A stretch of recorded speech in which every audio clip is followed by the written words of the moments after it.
بسم اللہ الرحمن الرحیم۔ میں حران ریاست علی اور آپ دیکھ رہے ہیں زیارت ٹی وی 98۔ اس وقت میں حاضر ہوا ہوں دربار عالیہ تاجدار ختم نبوت مرکز یا حی یا قیوم بستی امین شاہ سید پیر محمد امین علی نقوی شاہ رحمۃ اللہ علیہ کے مزار پر۔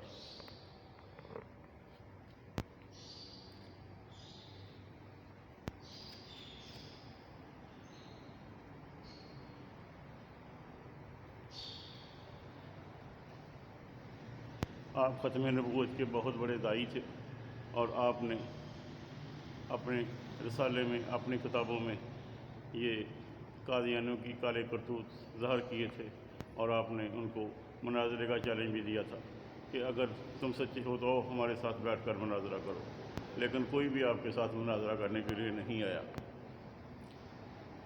یہ ہیں پیر و مرشد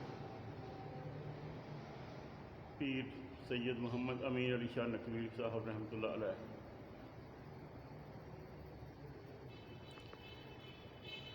یہ سیادہ نشین پیر سید جعفر حسین شاہ صاحب۔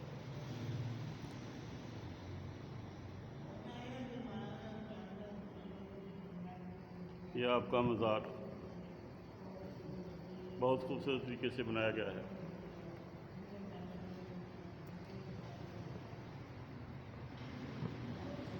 السلام علیکم یا ولی اللہ۔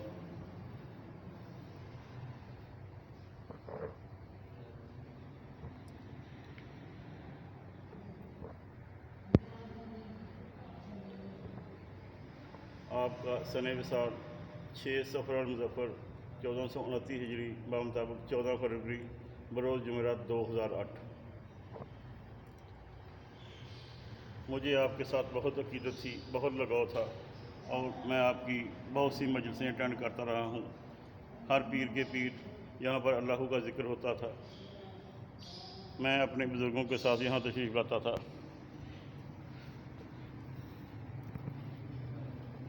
اور آپ کی صحبت میں اچھا وقت گزارتے تھے ہم۔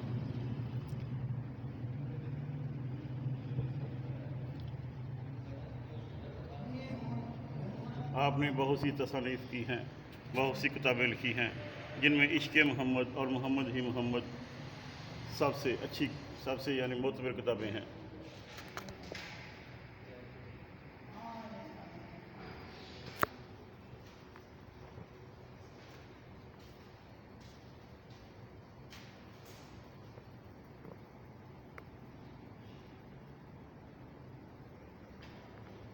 یہ آپ کے روضہ پر گنبد قائم کیا گیا ہے، اور ساتھ میں آپ کی زوجہ محترمہ کی قبر مبارک بھی موجود ہے۔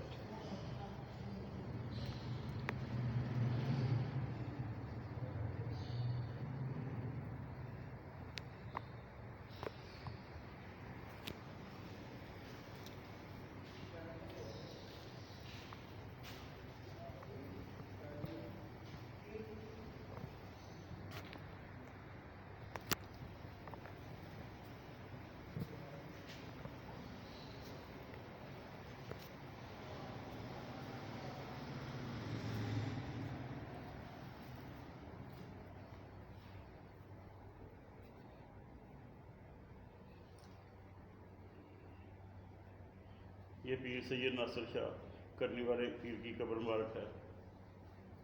یہ حضرت سیدہ والدہ محترمہ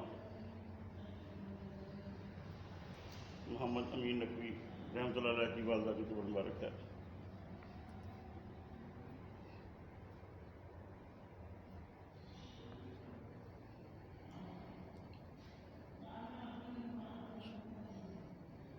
اللہ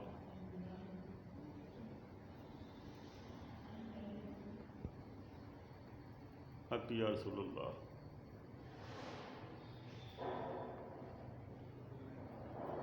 شیخ عبد القادر جیلانی حق فرید۔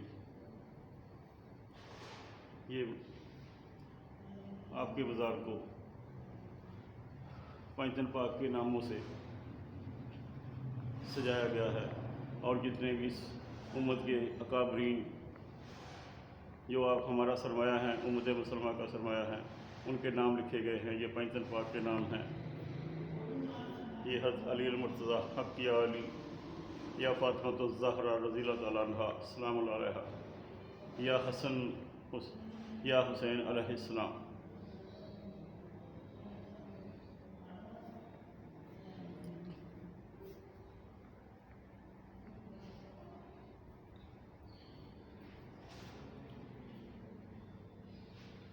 سیدنا محمد صلی اللہ علیہ وسلم.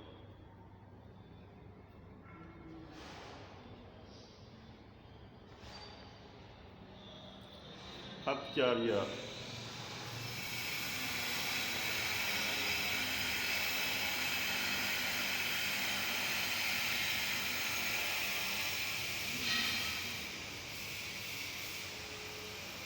حضرت بکر صدیق رضی اللہ عنہ، حضرت عمر فاروق رضی اللہ تعالیٰ عنہ، حضرت عثمان غنی رضی اللہ عنہ،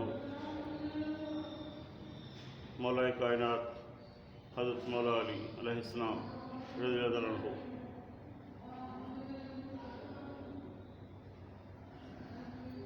سیدنا کریم صلی اللہ علیہ وسلم. یہ درود پاک یوسفی برکت علی رحمۃ اللہ علیہ کا بہت پسندیدہ درود پاک ہے. یہ یہاں پر لکھا ہوا ہے.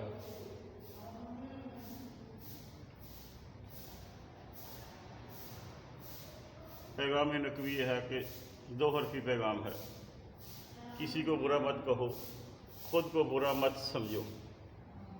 کسی کو برا مت کہو اور خود کو برا مت سمجھو. درمیانہ راستہ اختیار کرو.